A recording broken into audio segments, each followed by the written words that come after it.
What is the grossest act of revenge you've ever played a part in?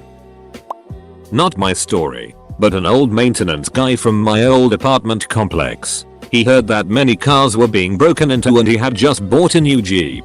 Within a week, the Jeep was broken into, so he replaced his windows, filed a police report and called it good. The next week, however, he walked outside and saw that his windows were broken out again. He got everything repaired and did the same thing with a police report and all. He ended up buying a new radio that probably had the latest and greatest tape player, but he knew that break-ins were still occurring in his neighborhood. This is when he thought to tape razor blades underneath the stereo in the rear so when someone grabbed it, it would slice their fingers. Within a week, he walks outside and realizes his window is broken out again. But he remembered that he taped the razor blades to the stereo. So he walks up to his Jeep and describes it as a crime scene. He said there was blood everywhere along with a blood trail on the sidewalk from the person that broke in. But his stereo was still there. No one ever ducked with his Jeep again. He said he still felt really bad for it, but he got to keep his radio. There was this scumbag Steve that was friends with my neighbor, who was also a well-off mad at his parents' little thug. Well, this scumbag Steve fellow thought it was funny to throw a basketball at my dad's work van. My dad witnessed this through the window and ran out to check on the damage. The scumbags take off running and my father inspects the dents they left on the back door of his vehicle. He's fuming mad, but the kid's parents are out of town for the weekend. Cut to 10:30 that night, and these punks are wasted. It was just the two of them, drinking the one kid's dad's beer. Scumbag Steve has passed out in the backyard and the neighbor boy asked us to help carry him inside. My little brother and I walk over and drag Steve into their basement and the neighbor goes and passes out, too. That's when my brother devises and coordinates that most deprived human act I've ever witnessed. He eats in a plastic bag and proceeds to unload the contents of said plastic bag into the back of Scumbag Steve's sagging sweatpants. Scumbag Steve never spoke a word about it. He thinks he hit himself to this day. My neighbor is in jail for 6 counts of burglary now. I used to be a cocktail waitress, and for some reason guys would automatically think that because I worked at a bar, they could grab pinch fondle me. I reported it a few times, because many would slap pinch so hard there'd be bruises. Nothing changed. I was pretty much told to deal with it. Well, I thought that was a bullet, so I sewed tacks into some boy short underwear, pointy side facing out, completely covering my ass. Whenever someone slapped my behind, they got pricked by a ton of little needles. I ended up getting in trouble for it, which I thought was stupid, but I'm pretty sure that it was one of my best ideas to date. TLDR, I made assholes stab themselves. When I was in 1st grade I was taking a piss in a urinal at the private, mostly Jewish, school I went to. I was minding my own business when the school bully grabbed me by the shoulder and pushed me into the urinal. In the confusion I ended up turning around with my little member hanging out for the world to see. Being that I am uncircumcised in a mostly Jewish school, the bully and his posse started to point and laugh at my sheathed sword. So I bit the tip of his finger off. I was promptly expelled. Covered an entire floor in shaving cream, except for a series of carefully placed stepping stones that we covered in KY, then waited in the apartment below. It worked perfectly. Victim jumped to the first KY patch, fell over and slid through the shaving cream. I was a geeky, ostracized kid for most of my childhood, and one guy in particular liked to make my life miserable. During the 3rd grade he would pinch me, throw sand in my eyes, destroy my schoolwork and harass me verbally. I put up with it because I didn't believe in violence, and because showing a reaction would have been admitting defeat. Until one day, at lunch, I heard him bragging to his friends that he'd microwaved a hamster to death, just to hear it scream. He then began laughing hysterically as he described the pitiful sounds it made before it died. My patience with him ended. It was one thing for me to deal with his bullet, but I couldn't stand by while he tortured small animals. So I tapped his shoulder, waited until he turned around, and decked him hard enough to make something crunch in his face. He made a strangled sound and fell backward onto the bench. Instead of fighting back, he blinked and looked utterly baffled by the blood on his hands. I stood over him long enough to make eye contact. Pick on someone your own size, or I will hurt you badly. Then I walked away. I lived in fear of retribution from the teachers for weeks. But he never told on me. I think he must have been embarrassed that a nerdy kid turned his face to meat. From that point on, he stopped harassing me. I don't know if he stopped hurting animals. TLDR, I punched the lights out of a sadistic bully after I overheard him talking about microwaving small animals.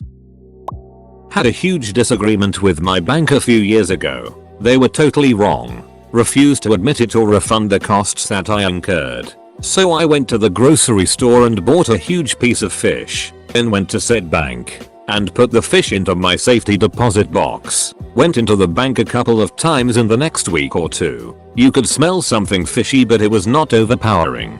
However, about a week later I got a phone call from the bank asking me to come in. When I entered the bank it stunk to high heavens, and there, the manager, who had goofed me during the prior disagreement, was there having a few other people open their safety deposit boxes. My turn to open mine. The stench was awful. I open it up and sure enough there is a piece rotted fish in it. The manager screamed at me, "You put a piece of fish in your safety deposit box?" I said, "Hey pal, do you know the price of salmon these days?" Told him to get the duck out of my way and walked out. I felt a little bad that I inconvenienced other safety deposit box holders, but it was so worth it. Take that, CIBC. I downvoted some itch who downvoted me first. Yesterday I found a huge centipede climbing my leg as I was drying off from my shower, so I covered that itch in soap. I haven't been messed with by a centipede since then. Had a crazy. We later found out she was a meth head landlord in a college town who rented a house to me and 3 other college guys. Older house, not in great shape, but we didn't care. She would appear at 5 or 6 in the morning on Sat or Sun, let herself in, and scream at us for hungover 19 to 21 years olds for the state of the place. She would shut off the power if the rent was one day late, would forget to pay the water bill, which would get shut off about every other month, etc. When we moved out, we made sure that every access panel, switch plate, outlet plate, return air vent, and an attic access had raw chicken and or trout stuffed behind it. We also left open jars of peanut butter in the void beneath several cabinets to ensure a mouse problem.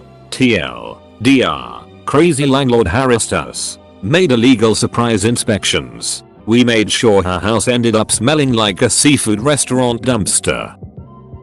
My cousin's ex-husband worked at a factory where there was one Asholiasa. His name was Manuel Asajo. Was notorious for getting into people's lunches and eating what he wanted out of them. These were big blue collar guys who often brought 2 or 3 sandwiches. So Manuel would eat a sandwich or 2 out of a couple of lunches every day as what he thought was a joke. One of his frequent victims didn't find it so funny. One day, the victim took a couple of slices of bread into the men's room with him and basically took a dump on one, slapped a piece of lettuce on it, put mustard and mayo on the other, slid the works into a baggie, put it into a brown sack, and stuck it in the fridge in the break room.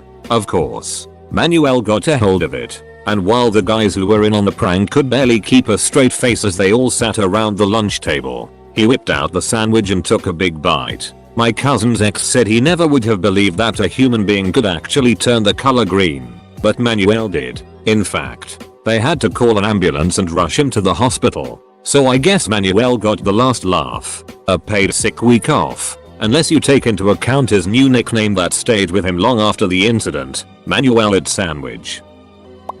Frozen 6 pounds fish inside the door of an asshole's car during a Canadian winter. Results were not realized until spring. Hilarity ensued. Pooped in the tank of an asshole's toilet.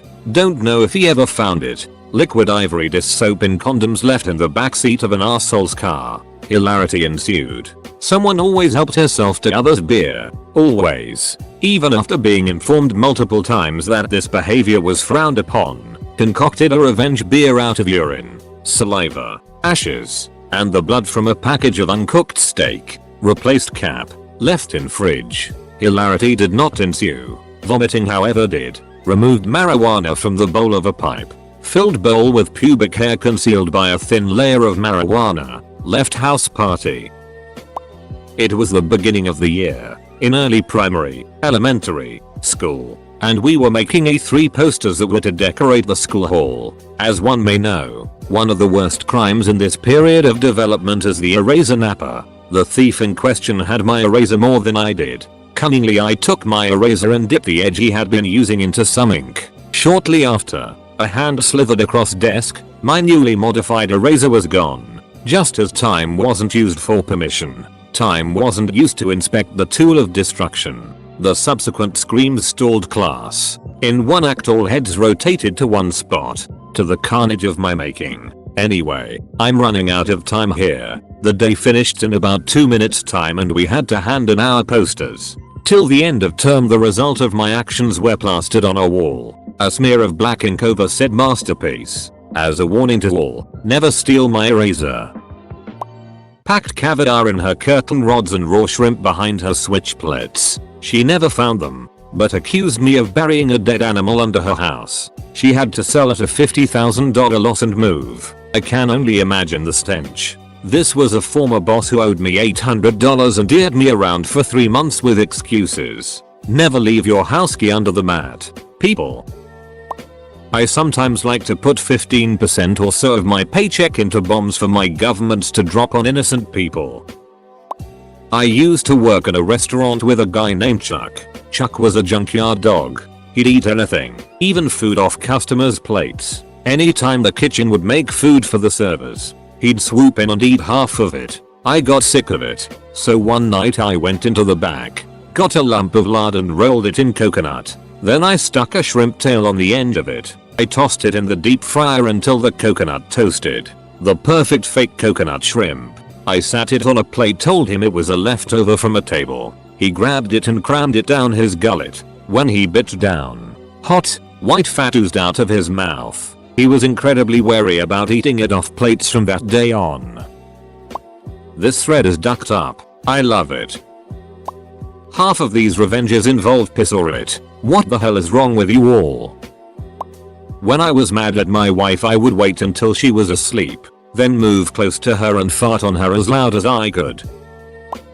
In high school I was FWB with a guy and we would have sex pretty often, always a condom, but one month I was late. Told my best friend. She told her boyfriend. And of course he told my FWB. Silly me thought he was my boyfriend. In hindsight it was just me being used for sex. FWB disappears. Won't take my calls. Nada. I get my period, but say nothing for a month. June rolls around. His birthday is coming up and so is Father's Day. Always a sad time for him since his dad had skipped out on him at an early age. I decide when to strike and how. Bought one of those small plastic containers of chicken livers. Took it home. Chopped some up. Put it in a gallon Ziploc. And poured in some bloody liquid for good measure. Then, I make a card and put a message on it. Put the card in the bottom of a small box and set the bag on top of it. Throw in some blue wrapping tissue and wrap it nicely. Wait for a day when he isn't home. A nice hot day, and leave the gift on the steps in his carport. Wish I could have seen the look on his face with the bloody chunky bag in one hand and in the other hand the card which said Happy Father's Day. Love, your son. No one ducked with me in general. This only led to adding to the degree to which I was not ducked with. It became somewhat of a local urban legend. No internet back then to debunk and mess up my plan. I dipped my nuts in my teacher's water because I thought she was being rich. A guy I was dating and living with cheated on me with one of my co-workers one night and I found out from a mutual friend as it was happening. Pretty much got a play-by-play. When he got home I confronted him about it and he hit me several times. I managed to get away and ran to a neighbor's and called the cops. The asshole obviously went to jail for the night, and I packed his it up. While packing his toiletries, I pissed on that motherfucker's toothbrush. He came to get his things the next day and I handed the boxes over. He moved in with a mutual friend and I have it on good word that he used that toothbrush for like 6 months. I am very ashamed of this, but since you asked, as a teenager, we had a neighbor with a vicious dog that had bitten me several times. After the 3rd or 4th time that the animal bit me, I threw a couple poison-laced hot dogs over the fence. The dog died. Like I said, I regret every inch of it, but I can't change what I did. I was a freshman in college and my roommate was, well, Loose. She claimed to be a lesbian and talked it about men all the time, but slept with quite a few men anyways. I didn't judge though. That is until one day we had a get together with friends and discussion got a little TMI. I ended up admitting I was a virgin in the process. Now, my roommate couldn't let this information go. She made fun of my virginity almost daily and kept up comments like you need to get laid like it would solve all my problems about insecurity. Blah blah blah. She tried setting me up with some homophobic douche, oddly enough, but that just didn't fly with me. Then she crossed the line when she put a condom filled with lotion in my bed, and it stuck to my leg, and her friend blew up a fruit flavored lubed condom and hit me in the face with it jokingly. But I was filled with repressed virgin rage. When she was gone for the whole weekend with one of her little duck buddies, I used her toothbrush to clean my computer keys. Very nasty computer keys. I also used it to clean the dusty window and my fish's bowl. I didn't commit a visible noticeable prank because I knew she would get revenge. And this just felt wonderful. TLDR. Slutty pseudo lesbian roommate gives me it for being a virgin. I cleaned the room with her toothbrush. I dipped my brother's toothbrush in the toilet. I'm ashamed. A friend put dog poop under the door handle of a car that blocked his building's entrance. Simple and efficient. I spunked in a girl's shampoo and never told her. I always wondered about the aftermath. A friend at school stole my car keys one day and made a copy. For a week or two he would randomly move my car to different parts of the school parking lot. I told him, if you steal my car again, I'm going to it on your truck. That week as I walked out to my car after school, I watched him drive away in it laughing. I then proceeded to it on a newspaper in the bed of his truck and then placed it on the windshield. He did not take my car again. TLDR. Friend took my car so I it on his windshield in the high school parking lot. Some girl cheated on me so I jizzed in her face lotion and threw a fake wedding ring into a lake. In college, there was a guy who was the most annoying prick imaginable that lived in the dorms with us. We had words over something. Specifics don't matter. So a friend of mine and I decided one drunken night to show him what we thought of him. For days, we ate asparagus every day in the cafeteria. We pissed into empty milk jugs to save it. Then, while the prick was away, we took a cardboard tube, held it at an angle at the bottom of the door, and poured the piss down the tube. It gained momentum in the tube and rushed under his door, covering his floor in our foul-smelling piss. Poured a friend's cup of beer out and topped it off with my piss once. Wasn't proud of what I did, but he had it coming. I told him later that night what I did. I learned that night though, that you never piss in a Marine's beer, and then tell them about it. Needless to say he tried choking me, and a knife was almost involved. We're still friends though. I once had a very sick friend. Let's call him Tony, and another, Ryan. Tony wanted revenge on this Ryan for tricking him with a new cell phone number. This kid had posed as a girl and talked to Tony for months, using googled pictures of some pretty girl, only to call him on Christmas and breaking it to him saying Merry Christmas Tony, you silly duck. This bag contained these ingredients, used condoms, a week's worth of dry semen, is morning it, piss, and peanut butter. See? Tony was very angry. So, he hurled the it bag into Ryan's face the next week at school. TLDR. My buddy Tony tossed a bag of dry semen, fresh it, used condoms, piss and peanut butter into this guy's face. Oh, and the bag exploded promptly. I once mailed it to an idiot who had been an arsehole to me. I moved to a new city. After 2 months in the apartment some new neighbors moved in upstairs. They were absolute ithead hipsters. They would be loud as hell until 3 to 4 AM every night. I talked to them on several occasions trying to find an amicable solution, but it would just exacerbate their actions. So I tracked down their emails and phone numbers. I went online and signed them up for everything I could find. Then I found a bunch of those free text notification sites. They would always leave their phones on the floors and when they'd get a call or text you could hear the phone vibrate through the ceiling. Then them come running down the hallway to answer it. When they were up late at night and keeping me awake, Through earplugs and a white noise generator, I would go and sign them up for text notification after text notification, listening them run to their phone each time. They actually got quieter and I moved out as fast as I could. I don't know how gross this is, but when I was a kid I lived with my dad in a semi-rural area. We lived in a very hot arid part of Arizona and our next door neighbor was a gun-toting redneck. We had 2 cats at the time and one day one of them failed to come in the house when called. We looked all over for her and eventually found her body in between ours and our neighbor's house. She had a gunshot wound to the chest. We were certain our neighbor had done it, since he had complained about our cats crawling round his property, but we had no proof. This was in mid-July and it was about 110 degrees during the day. In that area most people use evaporative or swamp coolers. It's essentially a metal box with vents and absorbent pads that are soaked with water and a fan to suck the cool air into your house. Early the next morning, after the neighbor left for work, my dad snuck over and emptied an entire bottle of skunk scent he'd bought from a sporting goods store into the neighbor's swamp cooler. He arrived home at around 6 that evening and couldn't even get in his house. The smell was so strong, he called animal control because he thought a skunk was in his house and spent 3 days hauling out furniture and airing out his house. It didn't make me miss my cat any less, but it was satisfying in its own right.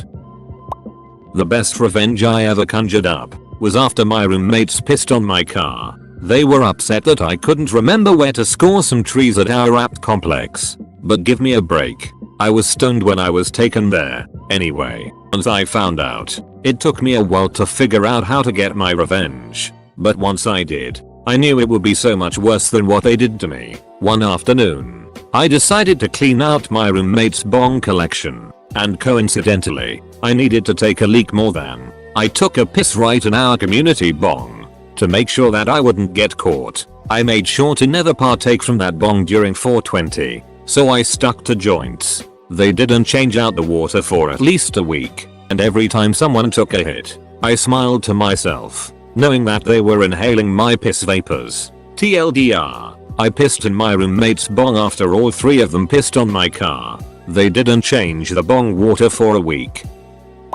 Not quite gross, but satisfying. A douchebag landlord who tried to steal from me found his precious framed wedding portrait missing from its hook. In its place was a note, so small that he could only read it if he stood on the nearby bed. The note read, "Don't stand on the bed. The portrait is under the sheets." Back in college, one of my buddies was a ridiculous party animal. He never drank to get buzzed, he drank to black out. The problem was that every time he would get wasted he'd stumble over to one of his friend's pads and vomit, urinate, defecate anywhere his alcohol-addled self saw fit. He seemed to derive an immense amount of satisfaction from waking up the next day and asking us what he did and then howling out in delight. Hahaha, no way I did that. One night, after we finally convinced him to host a party at his place, a group of friends and I were pretty drunk and decided to get revenge. We started off filling a bunch of red cups with piss and then placed them all around our passed out friend like traffic cones around a manhole. Emboldened by our drunkenness, we decided we needed to do something with vomit. We all headed outside to our friend's car and proceeded to force ourselves to vomit all over his black Toyota Camry, from trunk to hood. The next morning we woke our friend up by yelling, "Jason, someone broke into your car." So he drunkenly flails his arms and legs and jumps up,